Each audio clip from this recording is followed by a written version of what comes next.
And what do you know about people who are addicted to substances such as alcohol, weed, and cigarettes? Addictions are usually an attempt to do one of two things.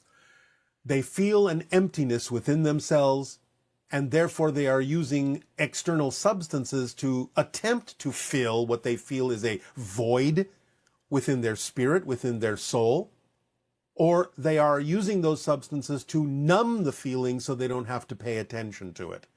In both cases, in a sense, it's an avoidance of really looking within the self and understanding how to fill what they determine is a void within themselves, what they believe to be something missing from themselves, about the idea of their worth, their value, their deservability. All these things prevent them from feeling their connection to source, from feeling their self-empowerment. And therefore they try to fill what becomes experienced as an emptiness, as a void, with something externally which will never work, or they try to numb it with those same substances so they don't have to pay attention to it and then be afraid of looking within themselves, because they are afraid that looking within themselves, they might find out that the emptiness they feel is actually their true state. That's actually true about them, that they're worthless, that they're undeserving, so on and so forth. There is nothing to be afraid of, and people can be assisted and guided to looking within themselves without worrying that the idea of their negative beliefs about themselves are actually going to ultimately be true. Because if that were true, you wouldn't exist, because everyone is worthy by the fact of their existence. But different people have to be guided in different ways to find that out, to realize that truth about themselves. So it will depend upon the kind of person, the kind of beliefs they have, the reasons they're holding on to those beliefs. Sometimes they hold on to those beliefs also because they get attention that way. And if they felt undeserving of attention on their own, they will do things like put themselves in dire circumstances and dire situations where their very physical life is threatened so that other people will start paying attention to them. And so in that sense, it may also work for them. But the idea is that, of course, that never ultimately works. They have to give themselves the love, and they have to give themselves the attention, and they have to allow themselves to know that that void that they feel is not really a void. It is just a belief system that they have about themselves that is not in alignment with who they truly are.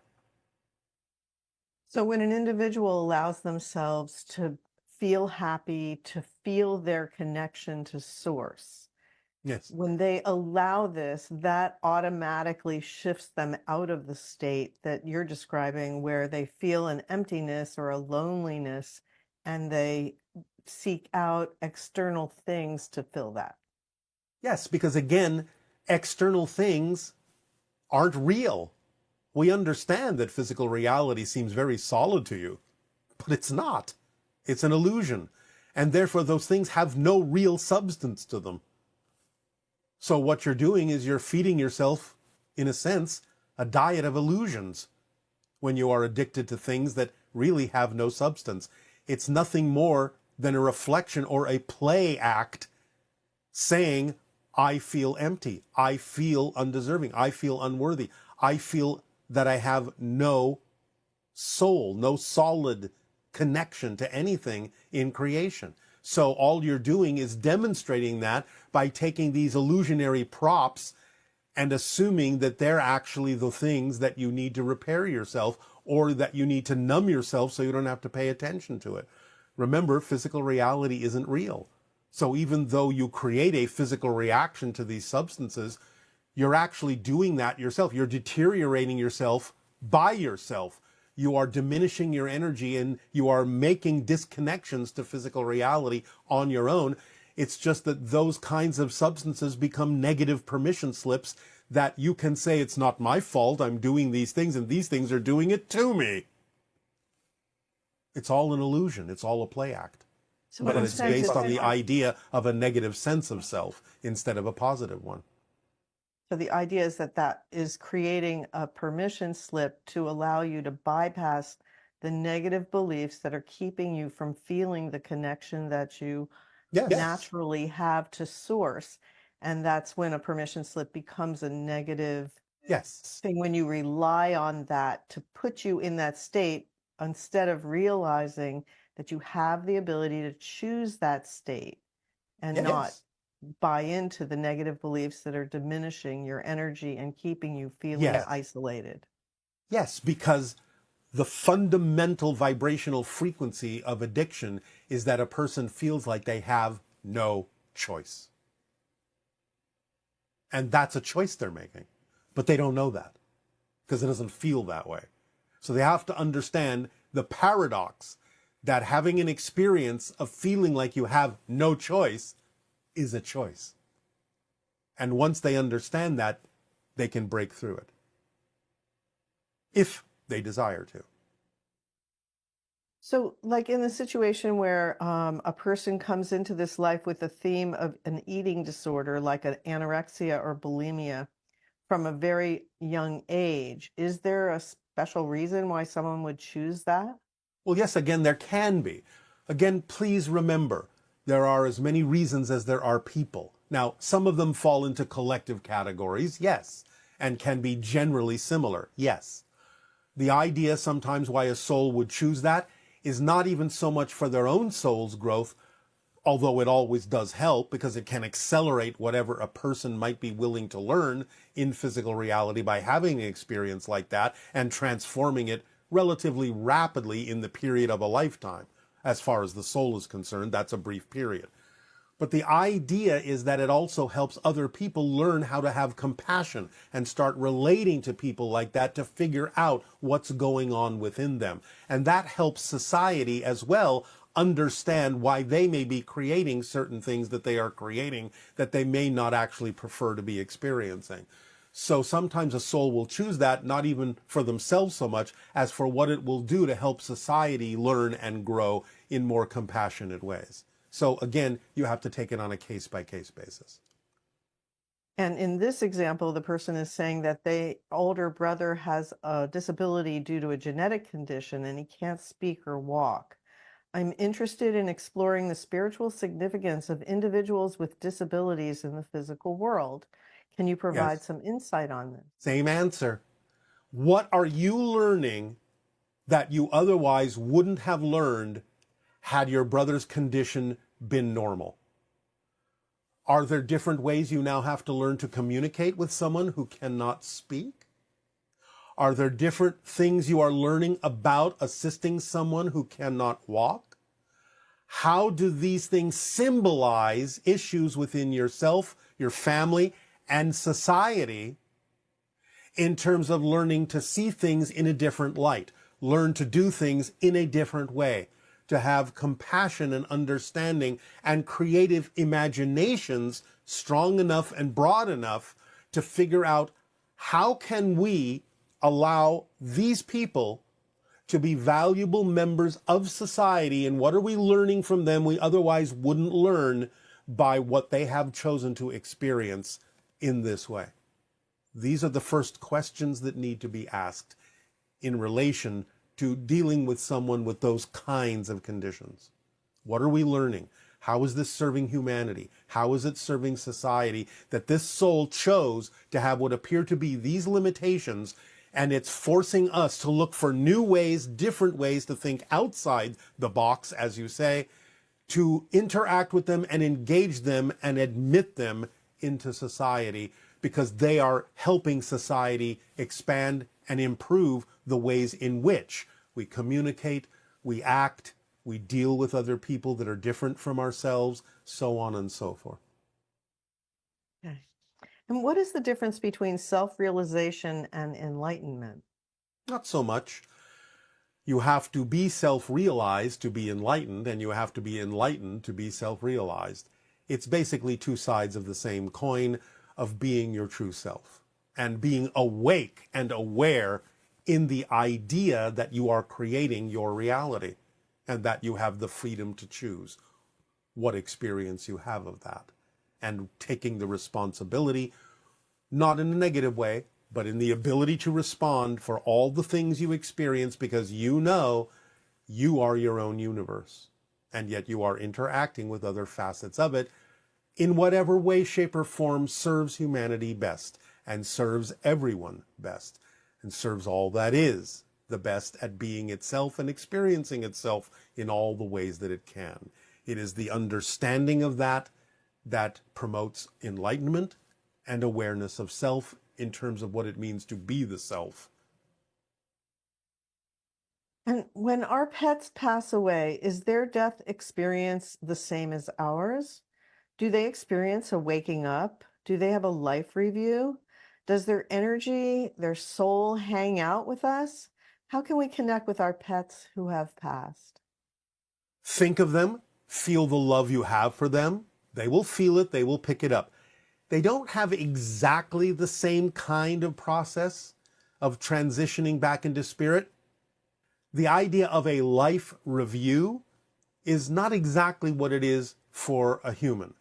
The idea is that they may see or experience flashes of experiences that they experienced with their family in physical reality, but it's not so much a review as it is a recognition of the reason they were attracted to be with that family, so that it is reinforced, it is strengthened, and allows them to continue to interact with that family from spirit in a new and different way.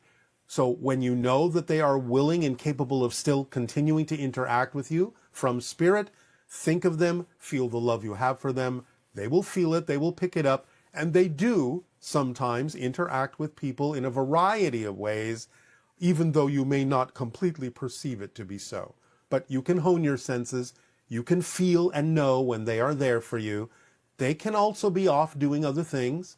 But the idea is that, of course, in spirit, they are more expanded. They may not be exactly the idea of the pet or the family member as an animal that you experienced in that limited way, but they do still contain that.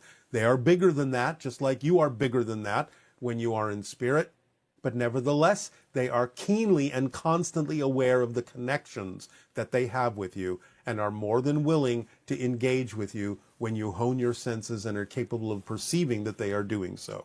So send them love, think of them, they will pick it up and they will respond. It's up to you to have the senses that are keen enough to know when those responses are coming to you. Many people experience a thing where they have a dream about their pet and the pet is like still alive and it's telling them, I'm fine, you know? Yes. Um, how can that can be very reassuring, especially if you lose a loved pet. How can you generate an experience like that? Or can you communicate with your pet and ask them, please come in my dream and tell me how you are, or Yes, something you like that? can. But again, the idea is to communicate through imagery because that's more representative of a telepathic bond. Just see them doing it. Just see yourself interacting with them in your imagination, in your mind's eye. Visualize the idea of the interaction. Put it out there with feeling. Feel what that would be like to have that interaction that you picture. So use pictures and feelings. That's the strongest way to communicate with them. And sometimes when you have those dreams, even though your pet may still be alive, the idea is that your animal is also telling you that they exist like you do in spirit, and that physical reality is simply a part of them and a temporary thing. But that your natural state is spirit. You never really leave it, and neither do they. I suggest at this time that you all allow yourselves to get into a relaxed position, to breathe deeply and easily. And as you are doing so, to add whatever you wish to add in terms of lights and sounds, music, what have you, eyes closed, eyes open. But relax and let go of the cares of the day. Keep breathing deeply, evenly, fully, in and out, in and out. And as you do so, we ask you to imagine a version of Earth where open contact is already happening in whatever way, shape, or form that seems relevant to you in a positive context. How you imagine it doesn't necessarily have to be literal. Just get involved in the vibrational feeling of what such a version of Earth would be like, when your eyes are open to the fact that you are not alone among the stars, that there is a galactic family here for you, and that the actions that you are willing to take today can create the navigational tool that will shift you over and over and over and over again in the direction of the highest probability for open contact and membership and participation in the interstellar alliance in such a way that is to your best benefit and the benefit of all, in service to humanity, so that you can open up in your imagination what such a version of Earth would be like when there is freedom, when there is bounty, when everyone has truly what they need to thrive, when everyone knows how blessed they are, how appreciative they are for their lives, for the connections they have with their soul family, for the connections they have to all other individuals in humanity, and the deep appreciation for all the reflections that they are given from humans and ETs and spirit guides and source, from the angelic realm to parallel lives, and the awakening that would happen within you in the realization of all the connections and the dynamic interactions that you have constantly going on, that is continuously downloading information and experiences to you to allow you to use them to create your timeline, your life path, as you agreed to do, and as you allow yourself to become more and more and more open to expressing the fullness of your being, the fullness of your soul. And you feel in your heart, in your body, in your mind, in your spirit, the gratitude, the comfort, and the joy of what is truly your home in spirit, and seeing the earth and everyone on it and everyone connected to it as just another expression of spirit playing out for your purposes, for your choices, for your soul's growth, for your soul's realization of your full potential in beauty, in love, in service to all. Breathe it in.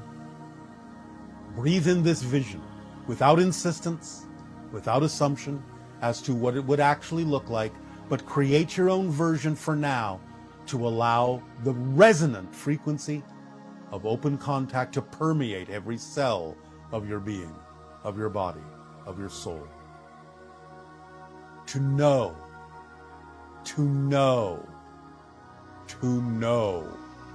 your true self and see it reflected in the eyes of joy of all the beings that will come to encounter you when open contact blossoms and blooms on the garden of earth that will allow your soul to sigh in its expression of release and freedom and joy.